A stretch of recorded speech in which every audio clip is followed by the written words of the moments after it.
Ini hari orang bikin tenda. Padahal pemerintah bilang hindari kerumunan. Jangan duduk tagepe-tagepe, pasesak-pasesak. Ini hari gereja Sonhalan bikin live. Tapi tidak apa-apa, kita ada dalam suasana berbagi.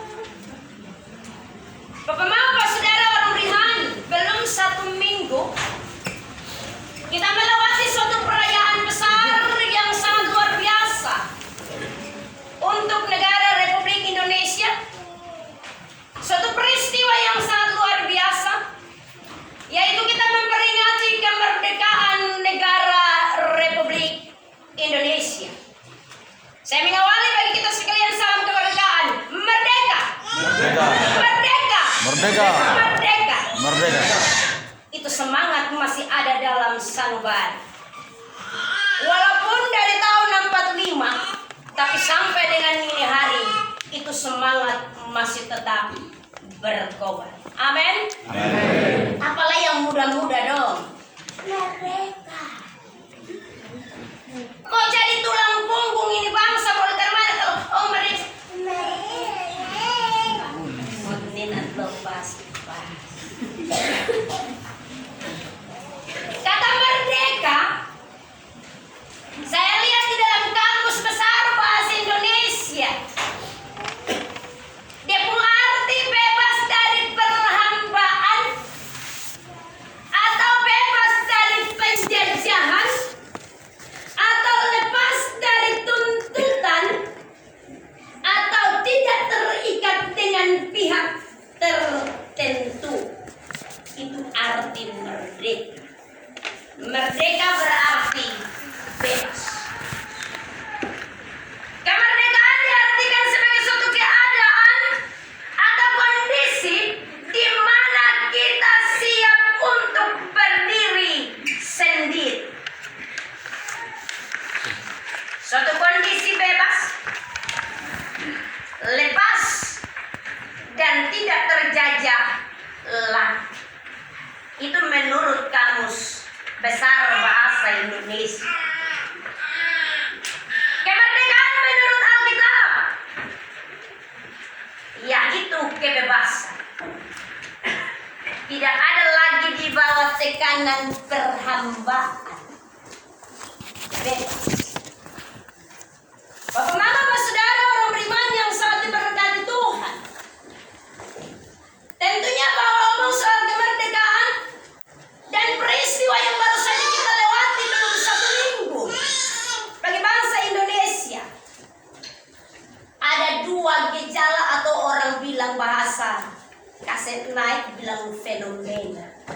Kalau fenomena yang di belakang mama rambut putih dong, nenoi pendeta yang buat kalan fenomena menani terus ante. Fenomena atau gejala atau ada sesuatu hal baru yang kita temukan. Ada 2 hal terkait dengan ini kemerdekaan. Yang pertama, yang kau lihat dan sementara terjadi, ada orang yang keliru memahami arti kemerdekaan. Mereka menganggap bahwa kemerdekaan sebagai suatu kesempatan untuk hidup sebebas-bebasnya. Tidak ada kata hidup sebebas-bebas. Itu yang pertama. Yang kedua, yang kita lihat dan sementara terjadi, ada orang yang sudah merdeka tetapi ingin kembali kepada hidup sebagai orang terjajah. Bapak Mama, Pak Saudara orang beriman yang sangat diberkati oleh Tuhan Yesus Kristus, 2 fenomena atau 2 gejala ini muncul juga dalam persekutuan hidup berjemaat atau persekutuan orang percaya yang ketika itu ada di Galatia, yang mana bahwa pada masa itu jemaat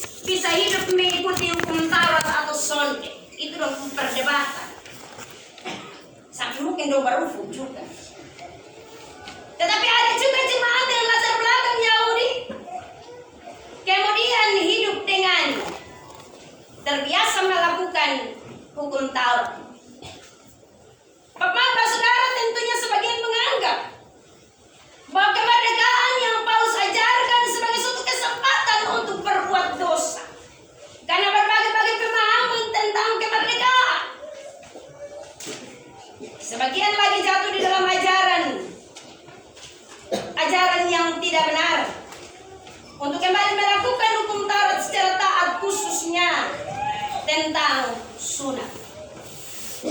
Tentunya Pak Rasul Paulus melihat ini sebagai suatu keperambaan. Karena itu Rasul Paulus mengingatkan jemaat atau orang percaya yang ada di Galatia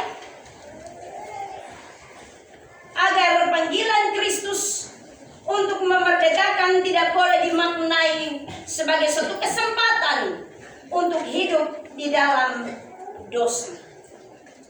Karena itu Bapak-Bapak Saudara, Kristus sendiri yang sudah membebaskan dan memerdekakan kita dari dosa. Hidup dalam kemerdekaan Kristen adalah kesempatan untuk melayani seorang dengan yang lain oleh kasih. Ini tentunya ditekankan oleh Rasul Paulus. Kasih tidak berbuat jahat kepada sesama.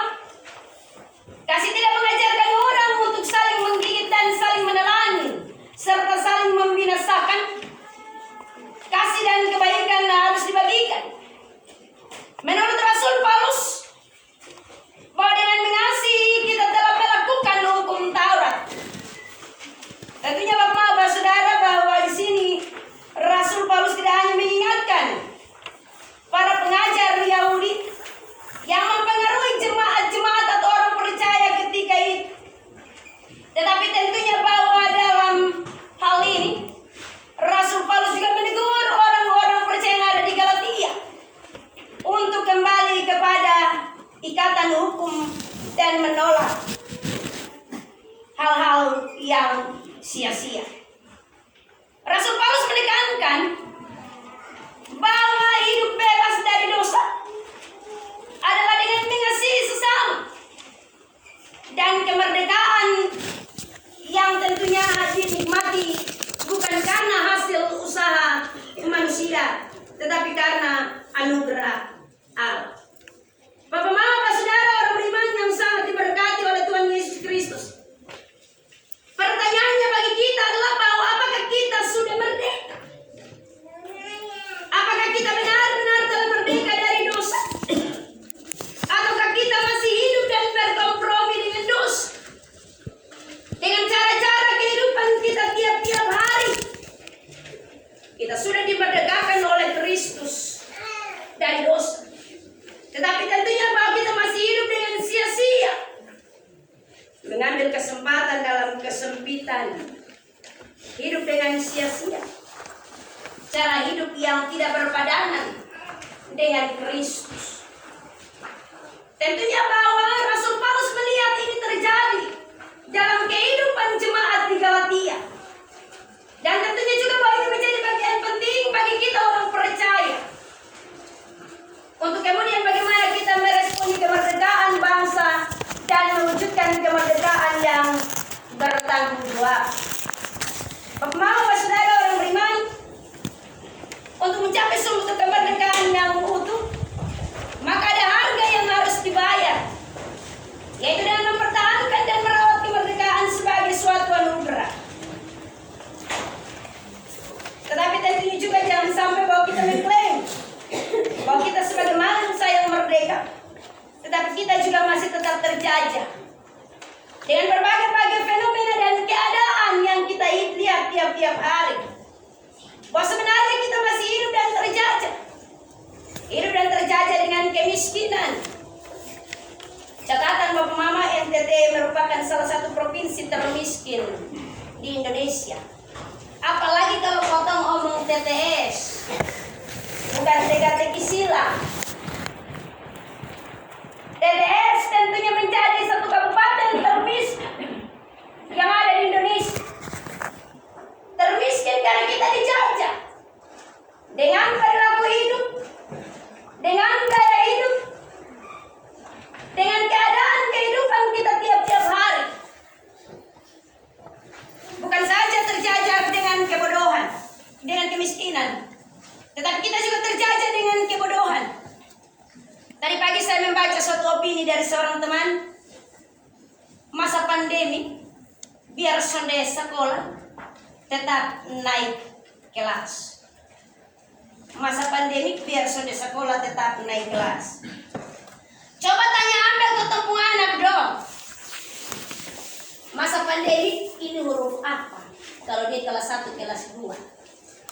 Neno yang kakak tuh. Sa, ini huruf apa? Kau bukan guru yang ajar, mama yang ajar di rumah. Kita terjajah dengan kebodohan. Pendidikan masih sangat minim. Sumber daya manusia terlalu terbatas. Belum ada penyetaraan pendidikan sampai kepada pelosok-pelosok atau di kampung-kampung. Kalau orang di kota besar belajar sekarang pakai Android. Kalau potong di Enoni pakai Heroin. Siapa mau pakai ini barang? Mau cas saja listrik setengah mati. Padahal kotong dengar ada program Indonesia Terang. Sampai ini hari, Enoni belum terang. Kotong ngomong mau belajar pakai Android. Mau beli pulsa paket atau mama pun siripinan, bapak pun tambako. Belum lagi kalau vicin garam menuntut. Ini jadi persoalan. Kebodohan masih tetap menjaga. Ada dana-dana besar untuk pendidikan, lebih banyak diberikan untuk orang di kota. Kalau potong yang ada di kampung dapat yang kecil. Itu jadi soal. Saya selalu berkhotbah dan menyampaikan cerita tentang pribadi pengalaman ini. Dulu suami saya kerja di Santian, guru SMA Negeri Santian, Negeri Santian. Di sana ada satu dana yang disebut dengan dana terpencil.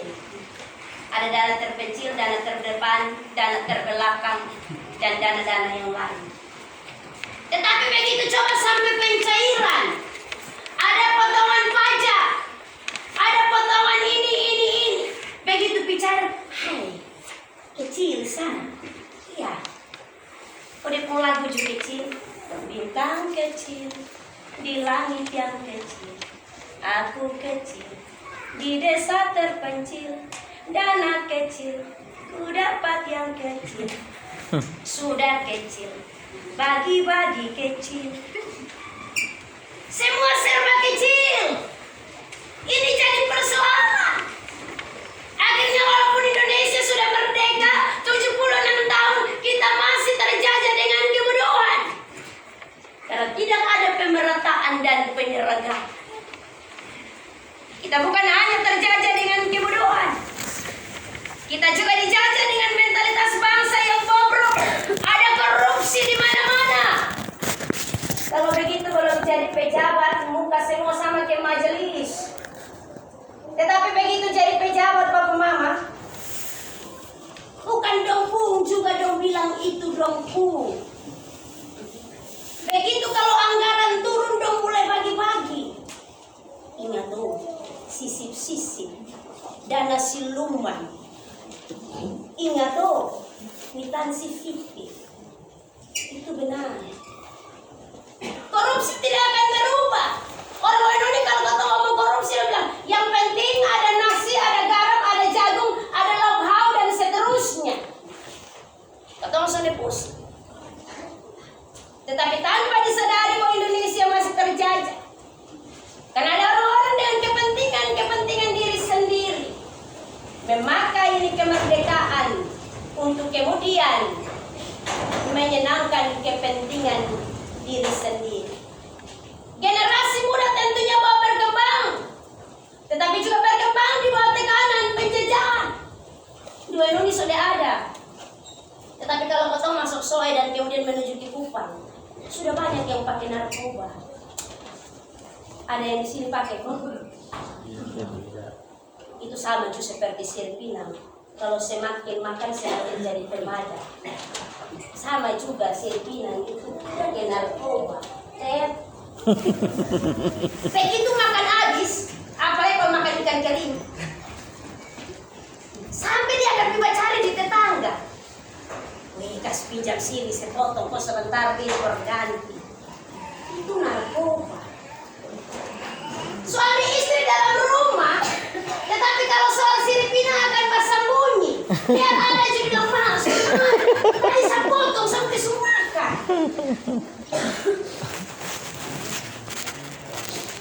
Ada banyak generasi muda yang rusak.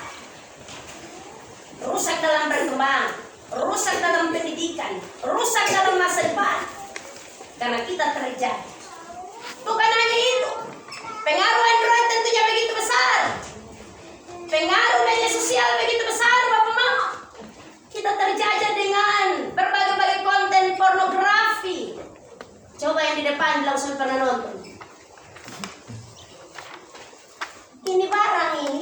potong TKI saja di penghulu, langsung keluar. Nonton sudah. Akhirnya pikiran kotor, hati kotor. Kemudian tidak menjadi generasi masa depan. Kita sudah merdeka tetapi belum sungguh-sungguh merdeka. Bapak Mama, saudara orang beriman, kita telah merdeka dari bangsa asing, tetapi kita dijajah dan dirampok oleh bangsa sendiri. Merampas kebebasan kita, merampas kehidupan kita, merampas kesejahteraan kita melalui kekuasaan politik dan ekonomi. Orang yang semakin hari semakin kaya, dia akan bertambah kaya karena dia akan menumpuk untuk dirinya sendiri. Potong direnuni, aku masih seperti yang dulu. Jalan saja potong masih hot mumer. Jam 6 semua tutup pintu karena sudah gelap. Kita terjajah oleh bangsa sendiri. Siapa bilang Indonesia sudah adil? Siapa bilang pelayanan untuk masyarakat sudah berat? Belum ada Bapak Mama, saudara orang beriman. Yang kuat menekan yang lemah. Keadilan semakin runcing ke bawah tetapi tumpul ke atas. Merampas hak rakyat, menjadi penjilat di mana-mana. Ini menjadi pergumulan bangsa Indonesia. Merdeka tetapi masih terjajah dengan perilaku hidup yang ada. Bapak Mama, Bapak Saudara orang beriman yang sangat diberkati oleh Tuhan Yesus Kristus dengan kebenaran firman-Nya. Rasul Paulus melihat kemerdekaan yang sesungguhnya atau kemerdekaan yang sejati sebagai suatu anugerah dari Kristus yang telah Kristus kerjakan bagi kita, bukan karena hasil usaha manusia, bukan karena hasil usaha kita, tetapi semuanya karena anugerah Allah. Karena itu tentunya Rasul Paulus membawa kita untuk kita melihat dengan benar. Ada beberapa hal yang menjadi catatan kalau kita sudah menjadi orang-orang yang merdeka. Yang pertama, kita tidak mempergunakan kemerdekaan sebagai suatu kesempatan untuk hidup dalam dosa. Artinya bahwa kita tidak mempergunakan kesempatan untuk dikuasai oleh dosa. Ini bukan hanya kemerdekaan berbangsa, tetapi ini bukan kemerdekaan beriman. Kebebasan dari dosa, kebebasan dari penindasan dosa. Yang Rasul Paulus melihat di sini, artinya bahwa kita sudah mengambil keputusan untuk tidak lagi berkompromi dengan dosa. Tidak lagi memberikan kesempatan untuk kemudian dikuasai oleh dosa. Tetapi melihat ini sebagai waktu kemerdekaan, sebagai waktu kesempatan untuk kita mempergunakan kemerdekaan iman secara baik. Yang kedua, Rasul Paulus melihat bahwa merdeka yang sesungguhnya adalah merdeka untuk saling melayani. Merdeka untuk saling melayani, mempergunakan kemerdekaan sebagai kesempatan untuk hidup, melayani sesama dengan dasar kasih Kristus. Melayani sesama dengan dasar kasih Kristus. Kasih Kristus adalah kasih yang tidak terbatas, kasih tanpa pamrih, kasih tidak menuntut balas, tetapi kasih yang memberi dengan kerelaan. Bukan kasih kemudian sebentar ingat tuh kasih kembali, ada upah. Sekarang itu ada beberapa model orang kasih atau memberi Bapak Mama. Yang pertama, kalau dia sudah memberi habis, dia buat saja status terima kasih menyebar kebaikan hari ini, muat di media sosial. Itu yang pertama, dia mau dipuji tetapi dia bilang jangan sampai ke orang itu tahu. Yang penting dong lihat saja, like, komen dan seterusnya. Yang kedua, model kasih. Begitu dia datang dikasih uang 1.000 saat tidak banyak. Mama tahan ya. Ya, senyum. Padahal kasih 1.000. Tetapi begitu kasih di 1.000, Mama tahan ya. Senyum. Bawa beras 1 kilo. Tetapi kemudian dia foto mungkin 50 kali. Sebar di semua grup, sebar di media sosial. Untuk cari nama, bukan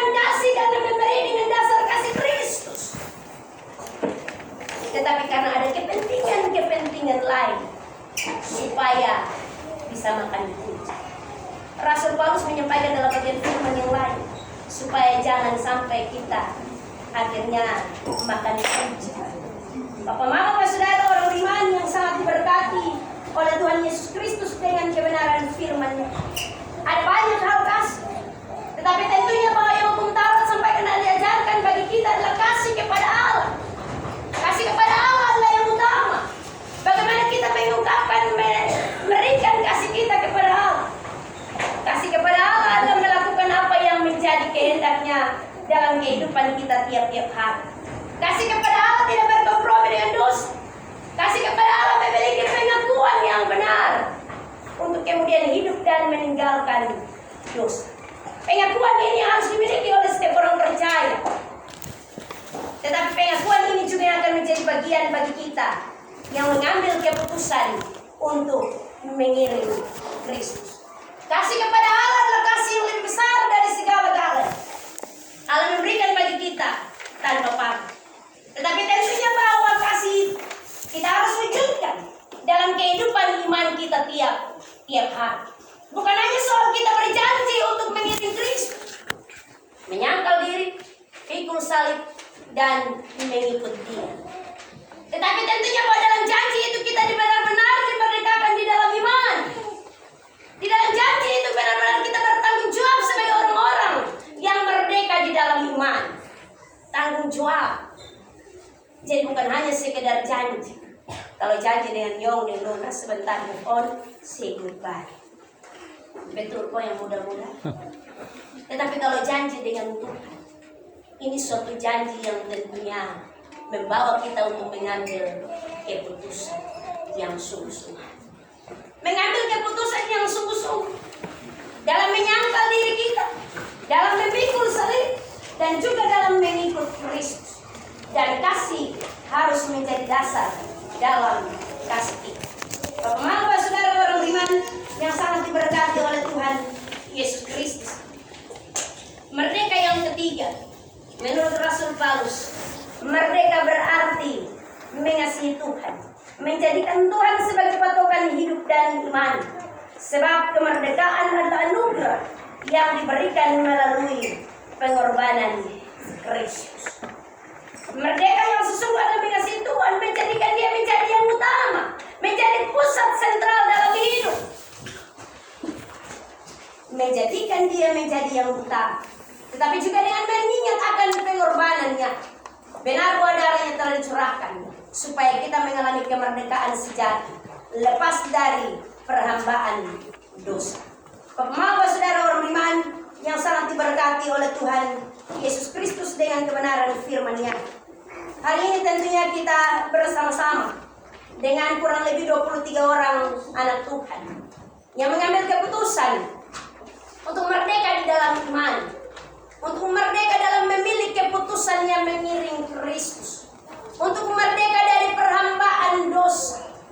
Tentunya hari ini mereka datang ke dalam rumah Tuhan supaya Tuhan mengukuhkan janji mereka, bahwa mereka bersedia untuk menyangkal diri, memikul salib, dan mengiring Dia, menjadi orang percaya dewasa di dalam iman dengan tanggung jawab yang besar, menjadi orang-orang merdeka di dalam iman yang memiliki tanggung jawab kemerdekaan di dalam iman.